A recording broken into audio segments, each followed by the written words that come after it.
My fiancé live-streamed her bachelorette party, joking, "Should I even marry him?" I replied in the chat, "Don't bother." Then I texted the venue to cancel the wedding. Her maid of honor was calling me in a panic. Seconds later, I, 32 male, am, or rather, was, engaged to Rachel, 29. I thought we were happy. I thought the meticulous planning, the endless discussions about floral arrangements and font choices for the invitations were the shared, tedious joy of two people building a life. Turns out, for one of us, it was just building a stage. It was a Thursday night. I was at home, paying the final deposit for the caterer online, feeling that quiet adult satisfaction of checking a major item off a to-do list. My phone buzzed with a notification. Rachel F. is live on Instagram. I smiled. Her bachelorette party. A weekend at some fancy rental house with her maid of honor, Caroline, and a gaggle of their friends. I clicked, expecting to see silly games and champagne flutes, and I did.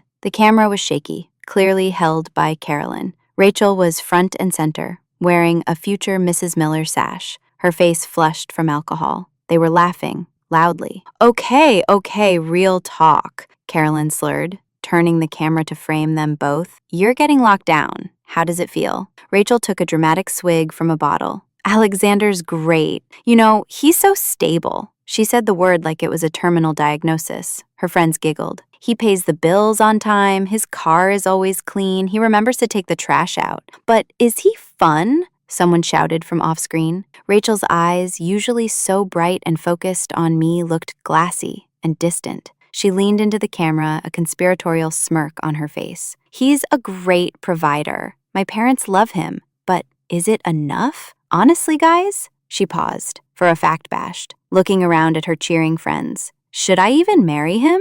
The room erupted in a mix of woos and "don't do it." Carolyn was laughing so hard the camera shook violently. The chat on the side of the screen was flying by. Hearts, laughing emojis, comments like "run girl" and "OMG Rachel, don't do it." My world didn't shatter. There was no explosion of rage. It was more like the flick of a switch, a cold, silent, and profound click in my brain. The background noise of my life, the hum of the refrigerator, the distant city traffic seemed to fade into a perfect crystalline silence. She wasn't asking a question. She was voicing a doubt she'd clearly been nursing for a while. And she was doing it in front of an audience of hundreds. My fingers moved before my brain had fully caught up. I was logged into my personal account, the one with my face as the profile picture. I typed one sentence into the live chat. "Don't bother." I didn't wait to see the reaction. I closed the app. My heart was beating a steady, rhythmic drum. Not fast, just strong practicality took over. The venue, I opened my texts, scrolled to our coordinator Deborah, me.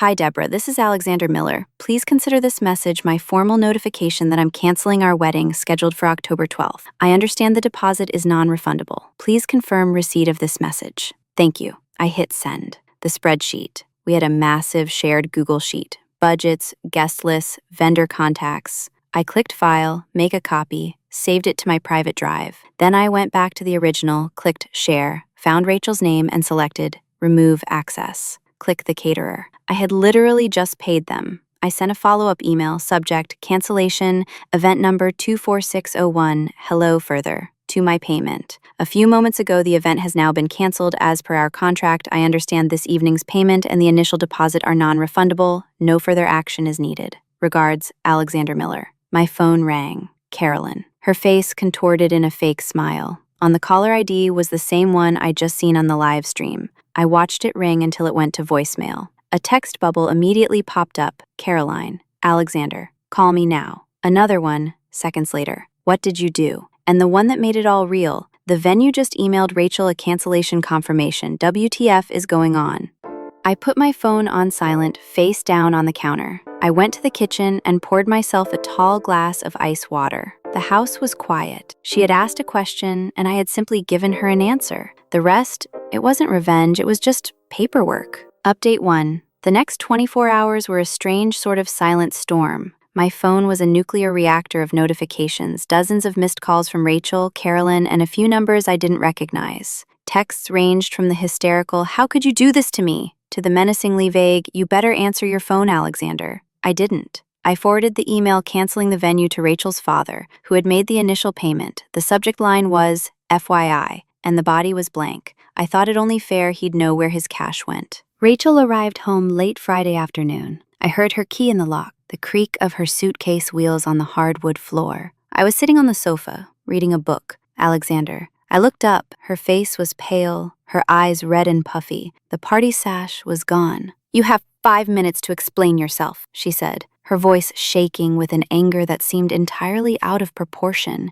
"Explain what, Rachel?" I asked, placing my bookmark carefully. "You asked the question. I gave you an answer. I then acted on that answer. It was a joke. I was drunk. It was my bachelorette party," she shrieked, the volume escalating with each excuse. "You don't just blow up our entire lives over a stupid joke. Was it a joke when you said I was stable? Like it was a bad thing? Or when your friends were telling you to run? That all seemed pretty genuine to me. You were performing, Rachel, and you forgot your most important audience member was watching you. Humiliated me," she cried. "You commented for everyone to see. Then you called the venue. My phone blew up. Do you know how embarrassing that was?" "I imagine it was very embarrassing," I said calmly. "But you were the one live streaming to hundreds of people. The humiliation, as you call it, began when you held up our relationship for public ridicule. I just ended the show." This seemed to stun her. She sputtered, searching for a new angle. "The money, Alexander. My dad's money. We just lost thousands of dollars. Your father's money." "Yes," I corrected.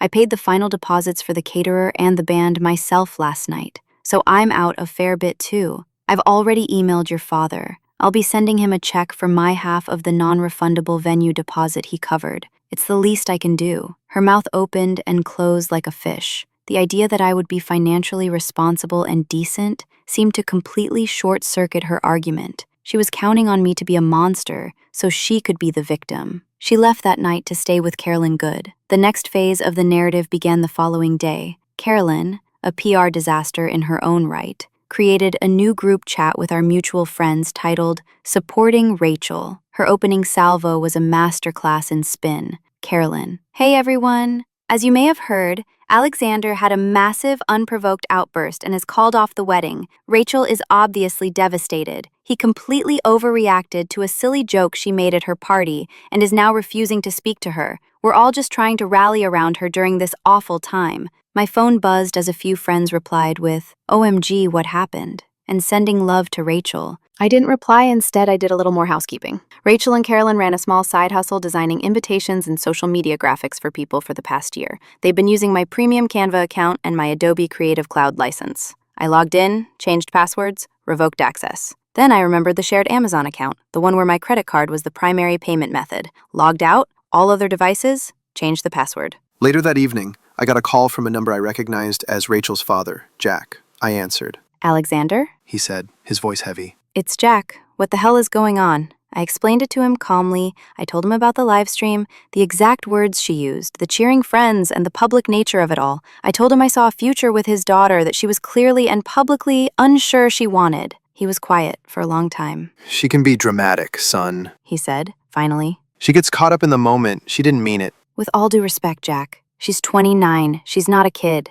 Dramatic doesn't cover publicly questioning your decision to marry someone a month before the wedding. She meant it in that moment, and that moment was enough for me." He sighed. It was a sigh of profound parental exhaustion. "What happens now? We untangle our lives." I said, "That's all." After I hung up, I walked through the quiet apartment. Our apartment. On the fridge was a photo of us from a trip last year. Smiling, looking happy, a deep, sharp pang of grief hit me. Not for her, not for the person who mocked me on a live stream, but for the man in that photo, for the future he thought he had. The feeling passed. It was replaced by a grim resolve. This was a controlled demolition, messy, sad, but necessary, to clear the site for whatever came next. My phone buzzed. A text from Carolyn. "Caroline Rachel needs to come get her things, and you owe her for the wedding money she spent. Her dad is gonna call your parents." I laughed. The entitlement was almost impressive. "You owe her." I screenshotted the text. Something told me it would be useful to have a record of their mindset. This was just the beginning. Update 2. 2 weeks have passed since what my friends now refer to as the live stream incident. The initial shockwave has subsided,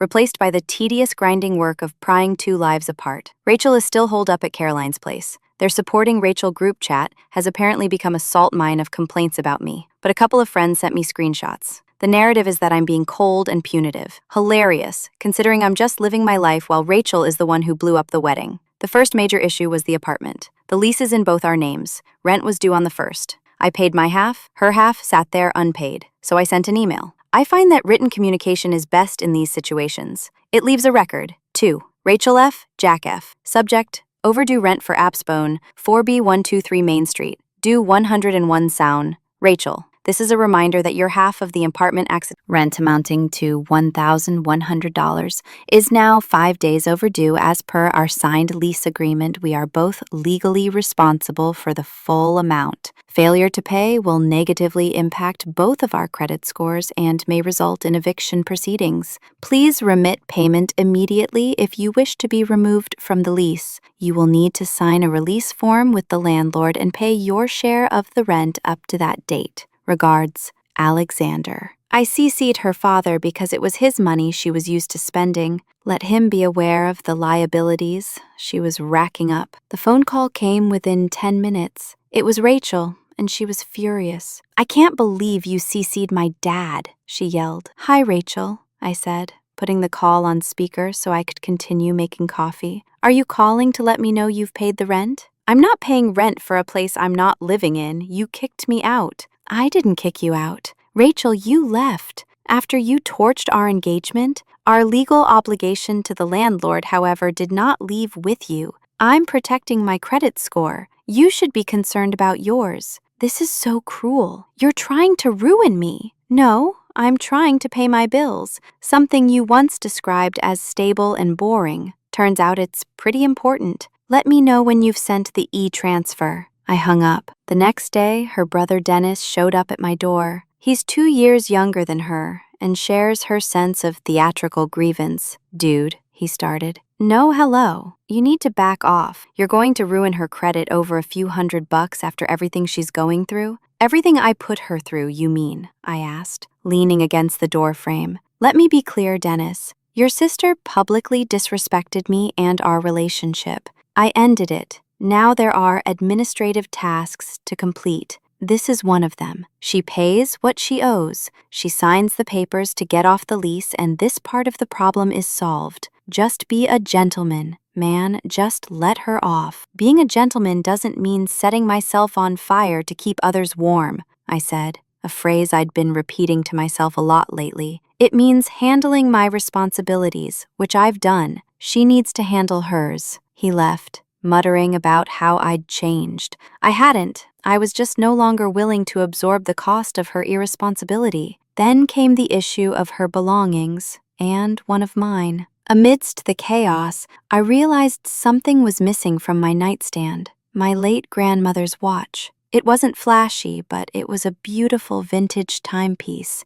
and one of the few things I had of hers. Rachel loved wearing it. She always called it our watch, but she knew it was mine, a family heirloom. She'd arranged via text a curt one-line message to have Caroline come and pick up her. "Please ensure she also returns my grandmother's watch," which was left on my nightstand for clarity. I've attached a screenshot of our texts from July, where you asked to borrow it. It needs to be returned tomorrow. Thank you, Alexander. The CC to her father was a calculated move. He knew my grandmother. He knew how much that watch meant to me. I was making it clear that this wasn't just stuff. This was a line being crossed. The next day, I came home from work to an apartment that felt eerily empty. Her closets were cleared out, her makeup gone from the bathroom. It was a relief. I checked my nightstand. No watch. My heart sank, but the anger that followed was cold and sharp. This wasn't an oversight. This was a petty, deliberate theft. The rent remained unpaid. The watch was gone, but something new had appeared in my inbox. An email from Jack. Subject, "Let's sort this out." Looks like Dad was finally ready to step in. Final update. It's been about 4 months. The divorce is finalized. Just kidding. We never got married, so it was just a clean, brutal break. The emotional shrapnel has mostly settled, and my life is blessedly quiet. The email from Rachel's father, Jack, led to a sit-down meeting, the 3 of us, at a neutral ground coffee shop. It felt like a hostage negotiation. Rachel was sullen, staring into her latte like it held the secrets to the universe. Jack just looked tired of his 29-year-old daughter's self-inflicted drama. He started by sliding a small velvet pouch across the table. It landed next to my hand. "Here," he said, his voice flat. "This is yours. This was never up for debate, Rachel, and it was beneath you to take it." Rachel flinched, but didn't look up. I opened the pouch, my grandmother's watch. I felt a wave of relief, so profound it almost buckled me. I slipped it into my pocket without a word. "1 to me. Now the rent," Jack continued. Looking at a piece of paper, "I have sent you the $1,100 for last month's rent. Alexander, I've also spoken to your landlord and paid the fee to have Rachel's name removed from the lease. This is the last time, Rachel. The absolute last time I bail you out of a mess you made." She mumbled something that sounded like it was his fault, too. I just took a sip of my coffee, let her have her narrative. The facts were written on the check from her dad. Then came the final item on the agenda, the wedding costs. This was the part I knew she was waiting for, the part where she thought she could claim some kind of financial victimhood. "We need to sort out the rest of the wedding expenses," Jack said. "It's pretty simple," I replied. "Losses, I'll be selling the engagement ring to recoup some of the cost of the honeymoon I'll no longer be taking." Her head snapped up, her eyes flashing. "You're going to sell the ring? After everything it was supposed to mean?" I leaned forward, keeping my voice low and even. "It was supposed to mean we were building a life together, Rachel. A life you publicly questioned for sport. When you asked that live stream if you should even bother marrying me, you rendered the ring's meaning null and void. It's not a symbol anymore. It's just a rock. A very pretty, very sellable rock." The finality in my voice seemed to hit her harder than anything else. There was nothing left to argue. The dream was dead, and I was liquidating the asset. And that was it. We left. I never spoke to her again. Here's the final fallout. As I've pieced it together from the odd text from a mutual friend and the general social grapevine, Rachel, she's still living with Carolyn, and by all accounts, the friendship is imploding under the strain. Carolyn signed up to be the fun-time maid of honor, not the full-time warden for a miserable, broke roommate. Rachel had to get a real 9-to-5 office job, which she apparently hates. She tells people I ruined her life. In a way, I guess I did. I ruined the life she thought she was entitled to, where her actions had no consequences.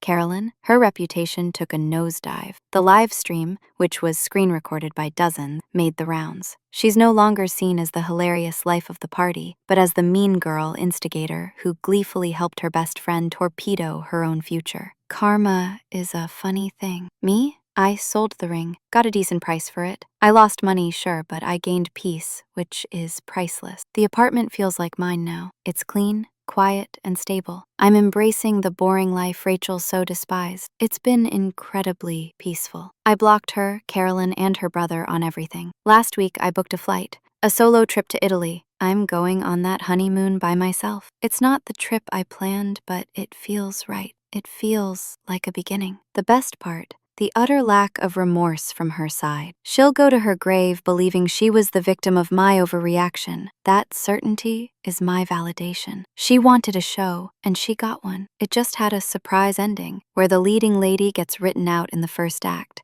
and the leading man, he's doing just fine.